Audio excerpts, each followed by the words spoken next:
Hello, welcome to Andertons TV. My name is Jack Duxbury, he's the Maltese Falcon. And in this video, I'm going to give you a quick tutorial in how to play a 2-5-1 using only one hand.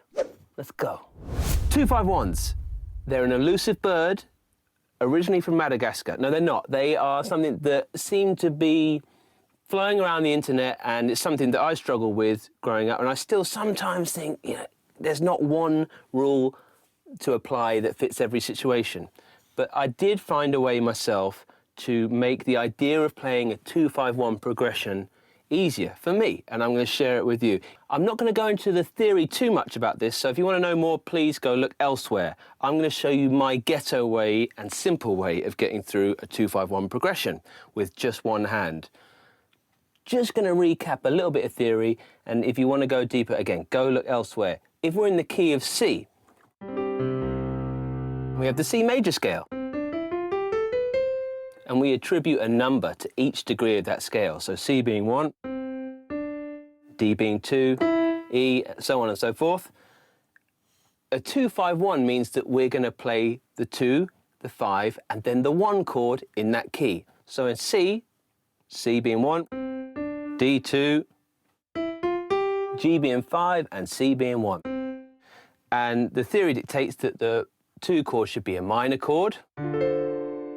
Normally in jazz, it'll be a minor 7 as well. 5 chord, which would be a 7 chord. You could, just so I'll play it in its kind of primary root position, here we go. D minor 7, G7, and then to C major 7. So that's how it looks. Now, there's loads of fruity ways to play.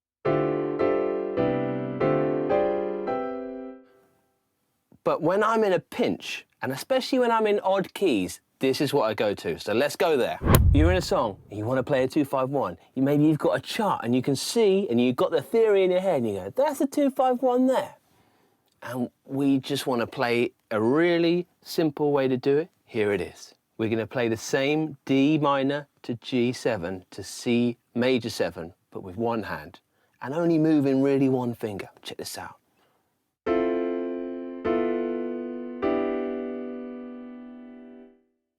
Okay, it might not seem much, but I'm going to show you how to do it.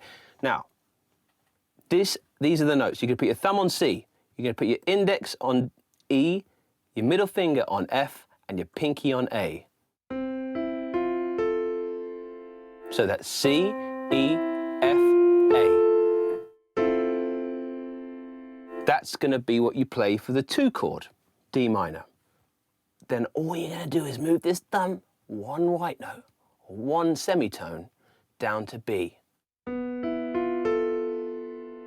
So D minor, G7, technically a 13, but let's not stress. And then C major 7, we're going to keep the thumb in the same place and pull these fingers down, same note relationship. And that's my C major 7. So I've got B there, D on my index, E on my middle finger, G on my pinky. Very slowly again for the 2 chord,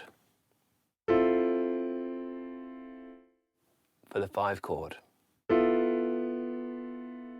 and for the 1 chord. One more time, I'm going to break them up. 2, 5, 1.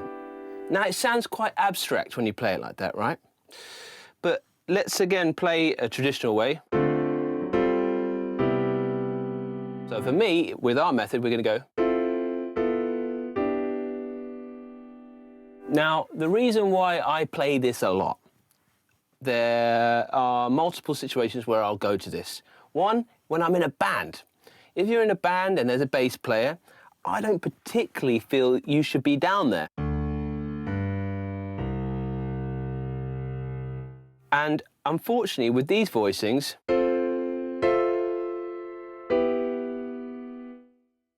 they sound quite disparate and angular. Angela Merkel. They sound...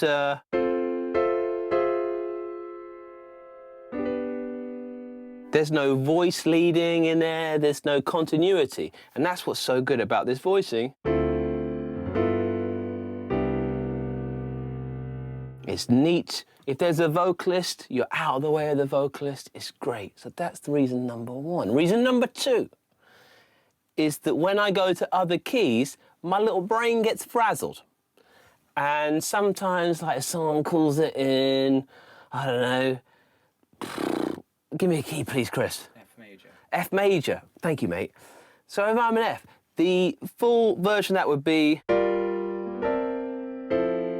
something like that. Again, bass level 251. But if we use our method, the same relationship. I look for the 2, which is going to be G minor in this case, and I play the same shape. If I wanted to go back to C, if I want to go B, if I want to go to A flat. Another key, please, Chris. D major. D major. So I look there and I go. It's a really, you can see, so sometimes I developed this from Stevie Wonder songs, where sometimes you get the turnaround and be like,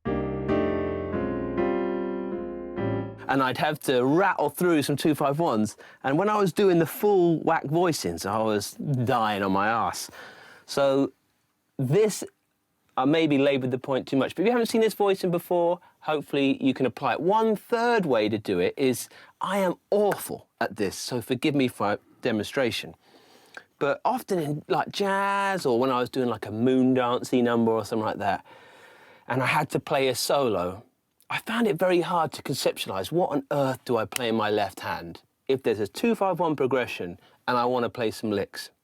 Because, okay, so I do this with my left hand up here. I'd be, I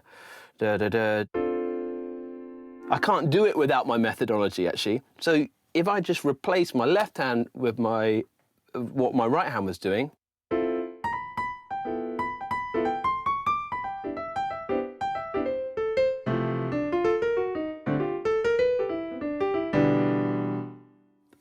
awfully blagged, but there for me, again, it's so soothing to just have methodology. And then if I'm in like F and I want to kind of blag it in F, that's so much easier than thinking, because when I play those voicings, this is the only voicing I've found that I can hear the bass note in my head. So hopefully I got this across to you. I'm going to do a few other lessons. This is on the brand new Casio, the PX S1000. I've got some other videos that have come out about that. And I just thanks so much for the Falcon being here filming, and Felix for putting in all the chapter markers. If you like what we're doing, consider subscribing. If you don't, let us know from the hate. I'm just going to jam around with these 2-5-1s. Again, just repeating it, maybe some different rhythms, and hopefully you can use it in your playing. I might even do another video on when to spot the use of a 2-5-1. We'll see. Let's go.